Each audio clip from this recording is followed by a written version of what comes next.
We are back for another awesome episode of the Automated series, and I'm with Noha Essop. And just to give you a little taste of what we're in store for, she inspires soul liberation in spiritual soul travelers, realigning to their divine essence within, which that sounds pretty magical to me. So I'm really glad to have you. Thanks so much. I'm so happy to be here. Thank you for asking, Gavin. Yeah. And obviously, I've given people a bit of a taster so far, but yeah, I'd love for you just to give a bit of an introduction to yourself and tell people a bit more about you who don't know what you're doing so far. And for that introduction, they're probably wondering, like, I want to hear more. So it'd be great to hear. Yeah, I think the shortened version of that and the more globally accepted version of that introduction is that I'm a spiritual coach or a consciousness coach. That is ultimately what I do. But then also people ask, okay, but now what is that exactly? Yeah. And when does one need one? I think one needs one all of the time because I think we're always evolving.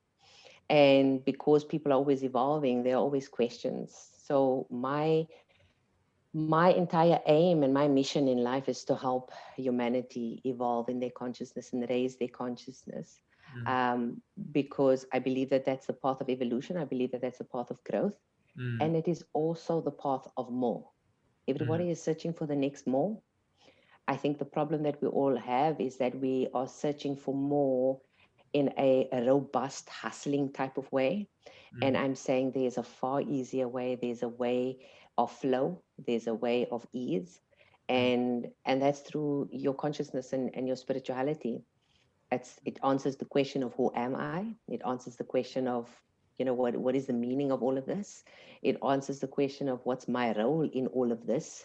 Um, mm, and of course I serve individuals as they come, and normally people would come to me because they're having an existential life crisis, right, mm, as we all do ever so often.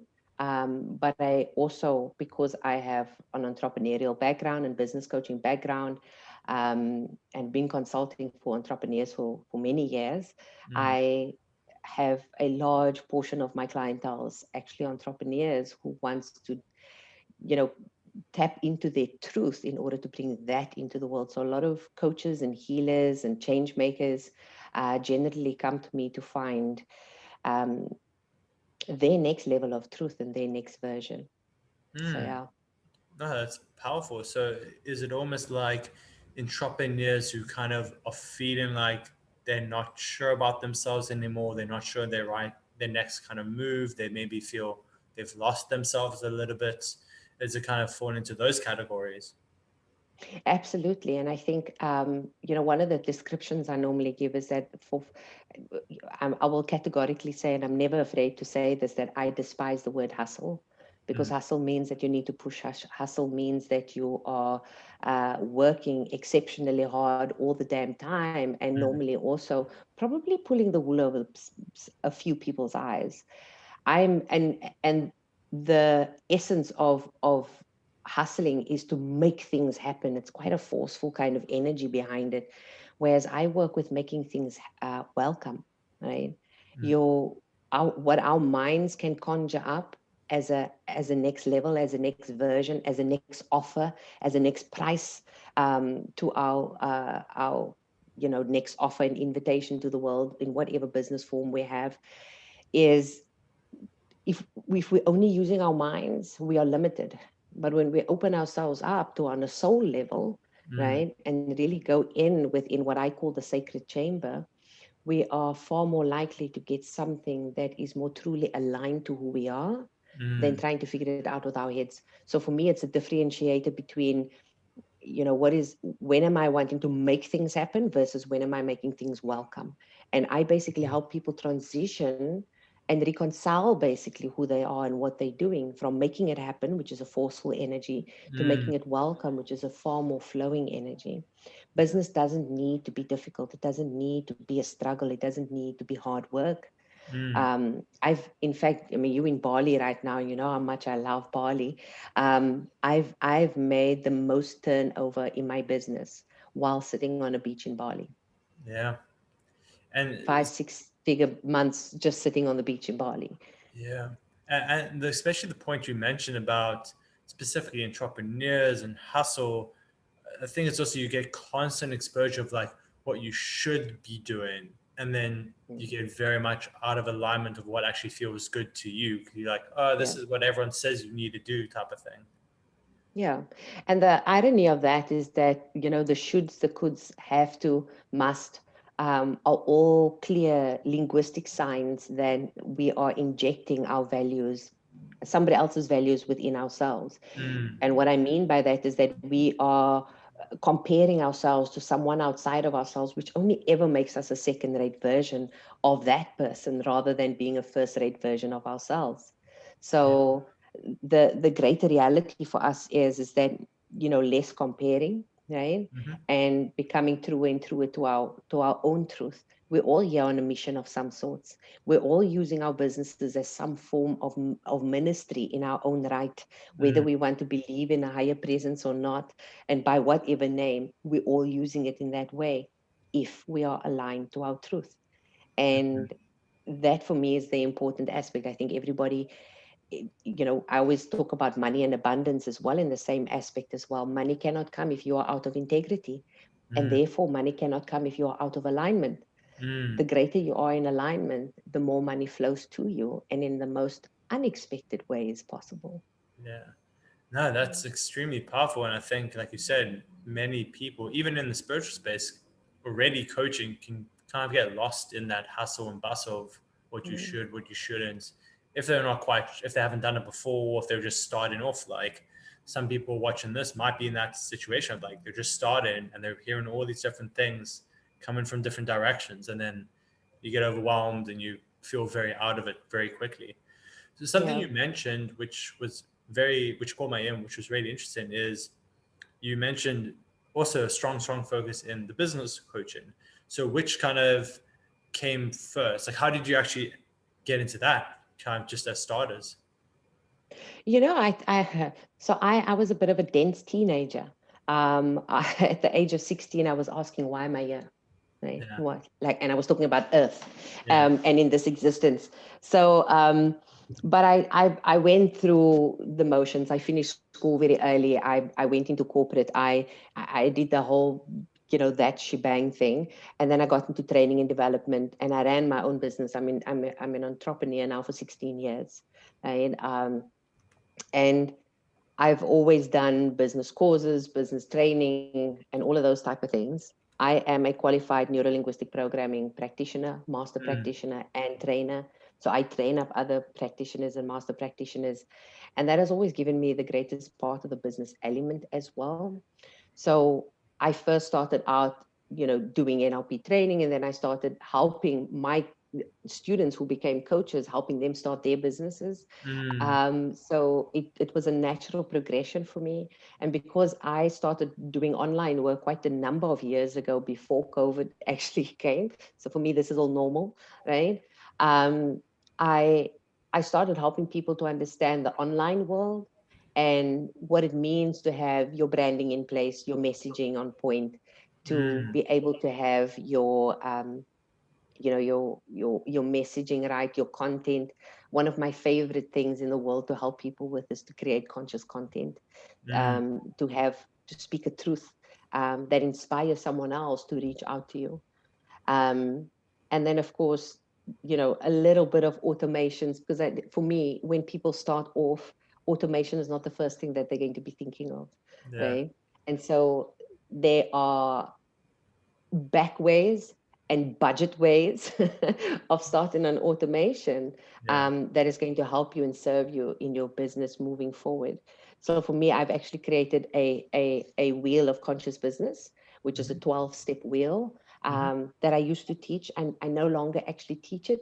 The next business program that I'm doing right now is actually going to be called the Business Sacred Energy, which takes all of the 12 steps, but looks at the energy behind it. It looks at your mindset and your beingness behind it. So before you write a piece of content, what is it that you need to be? Which space do you need to be in, and how do you get there, right? before you do an interview like this, for example. So for me, I'm sitting here right now, but I've spiritually prepared myself for this interview, right? I've cleared my space. My candle is lit for the time period of this. I have an incense stick behind me. I've done everything that I would normally do, that when I'm serving someone else, I'm just assuming right now that this is serving others right now, including yourself. Absolutely. And whoever's watching this. And so I do the preparation in exactly the same way.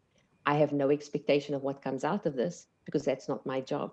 It's the job of the universe, right? Yeah. The how is not our problem. The why is our problem. The why and what is the next step is the only thing that we ever need to take into consideration. How it happens, that is going to come to us if we're open enough. So the way I got into business coaching, again, natural progression, and me following the nudges that I received, the soul whispers, as I would call it, and one has just led to the other and led to the other and led to the other. Oh, amazing. So it's almost like when you were teaching others with NLP, you kind of saw like, okay, they have the knowledge now and they want to start these businesses, but they don't have the skills, they don't have the knowledge. That's the natural progression of like, well, I need to teach them so they can start putting their message out and start doing good with what they're doing. Yeah, no, absolutely. And it, you know, at first I started out with a very technical training, you know, teaching them technically how to start things. Like one of my fun superpowers is that I am very quick with word mastery, right? So I can look at what it is that you were doing, and I can come up with a title for something that you're doing next very, very quickly. And I love it. It absolutely, it blows, it really revs me up. And so I would help people with business names. I would help them set up their businesses. I would help them create their social media presence, and you know, look at a very basic yet consistent branding. And it's not like, you know, oh, I'm a branding guru or something. I'm not. I'm nowhere close to that. But it's to look at how do we create a consistent presence in order for somebody to know that you are there and to expect that you're going to be there the next day as well. You know? Amazing. So yeah. Yeah, I mean, when people check out your stuff, they're going to very much see it's a focus on tribe, it's community, it's this consistency of who you are and how you put yourself out there. And that's really what builds a lot of trust and authenticity. And they're like, oh, wow, so they're doing something different. They're putting themselves out there. Yeah, no, absolutely. And you know, some of my clients, again, have mastered the skill amazingly well. Some, of course, are still on their path. And we can't get all things right all of the time. So some may get the branding right and may not get the messaging 100% on point yet. But they also, the messaging for me, you know, writing content and creating content as you are right now, has everything to do with where you are at in life. It's got very little to do. Many people assume that it's got everything to do with, oh, what do I need to say to the world today? No, where am I at today? And what lessons have I learned that I can share with the world today? Okay. My messaging, although it's on varied topics, right? It all comes down to the same thing, the divinity within you. That's it. It all comes back to that, because when we get to realize that, as Rumi says, we are the universe in ecstatic motion, that we are walking manifestations of the great I am, then we act differently and we have a different expectation of what comes next.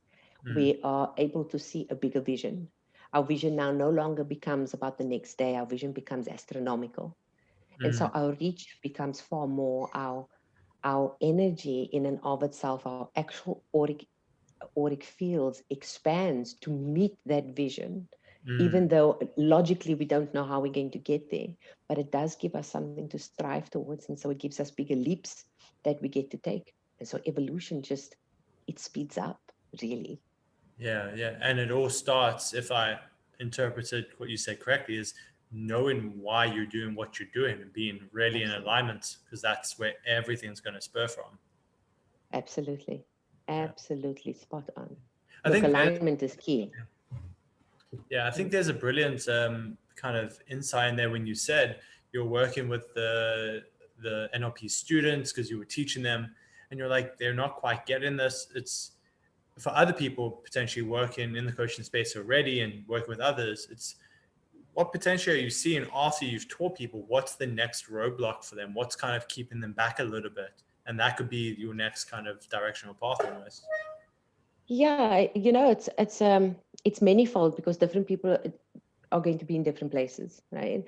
I think the first thing for me is that people will start out with a business, for example, and I find people doing the same thing over and over. They have this business, they start the business name, they do the registry, they do all the legal stuff, and they do all the tech stuff, and then they want to start having their website and all of those things, and I'm like, how does that matter right now? Yeah. The website is never the first thing. In my opinion, it's never the first thing. And I know there's many people that will disagree with me. For me, it's about creating a presence. And the fastest way for you to create a presence is social media. And many people want to hide behind a website. They want to put up a website and say, oh, but people will find me there. No, my love, people won't find you there. People want to know what you're about. So if you're not on social media and using social media as the base of what you would put in a website, people can't get a feel for you. Remember that your social media is also ever changing and evolving as you are. And so people are getting to see your journey. They don't get to see that in your website, right? And so your website is like a static, it's a static energy of who you were at the point when you wrote it, right? It's not necessarily who you are as you are evolving. Yeah. And so people would be at different stages. And I mean, I, for one, would be one of those people. For example, I would master the branding, and then I may have not have gotten the messaging, and then I master the messaging, but I haven't mastered embodying my pricing yet, or I've embodied my pricing, but I haven't yet, embodied how I want my programs to look for me, right?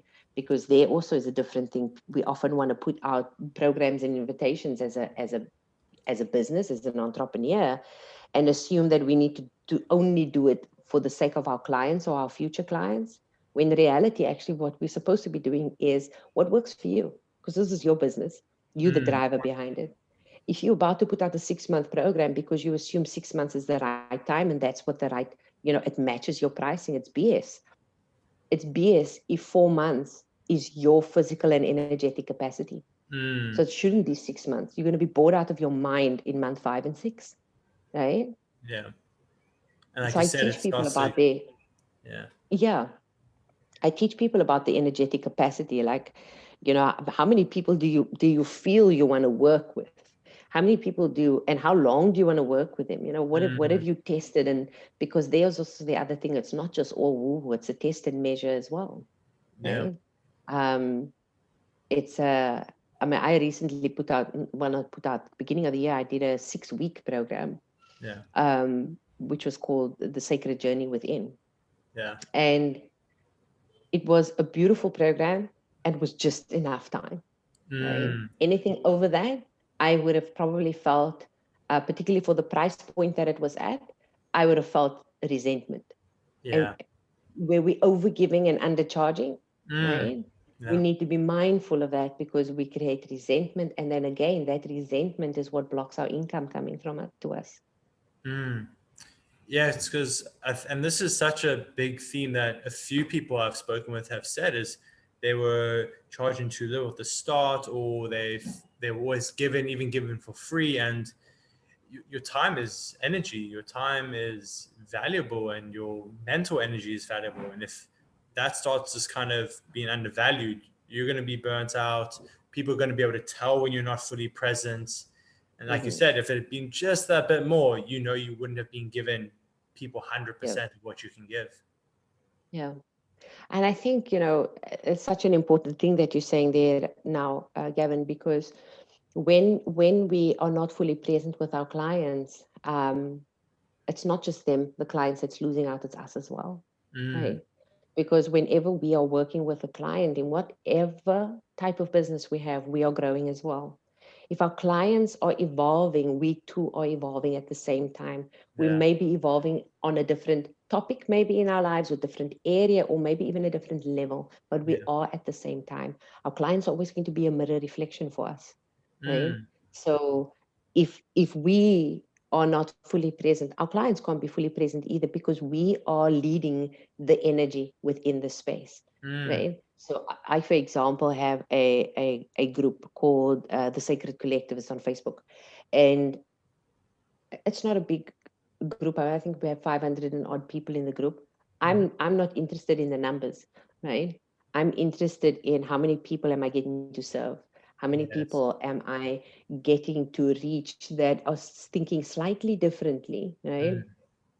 Out of 500 people, for example, at any given time for any one of my programs, I only ever need 8 people, 8 to 12 maybe. Doing the math, 500 is okay for a lead generation stack, right? Yeah. So with a database maybe of triple that or quadruple that, maybe it's, people are always looking for this, you know, this 12K or this million followers, and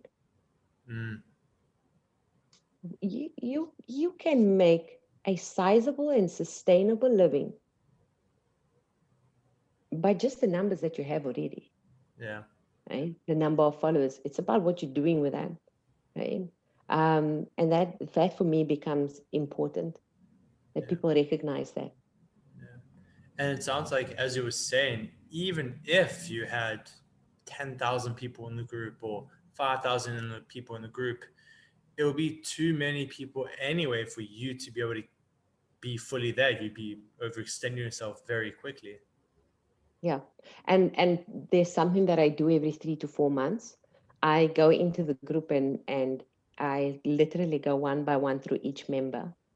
And I feel into the energy of the member. If I don't feel that the member belongs there anymore, I take them out of the group. Because stuck energy stops the flow of everything. Yeah. I'm never going to keep someone because, oh, it looks like the numbers are right. No. The same with my database as well. If somebody hasn't opened up my emails in the last 3 to 6 months, I don't need to send them an email anymore. It's like you feel the integrity of the group and the overall energy is so much more important than just those numbers, like you were saying. Absolutely. Absolutely. So, you know, and something for me, so I did something crazy this year. I launched my Divine Circuitry School, which is a school of sacred wisdom.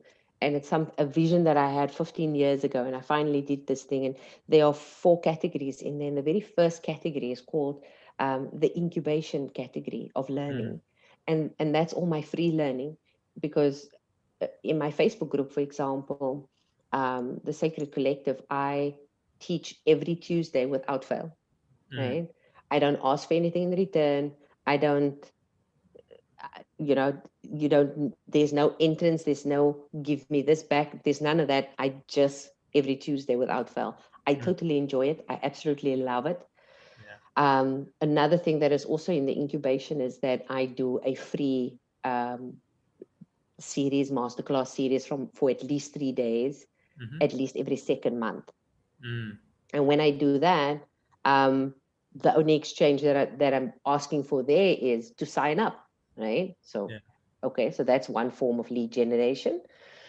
But for me,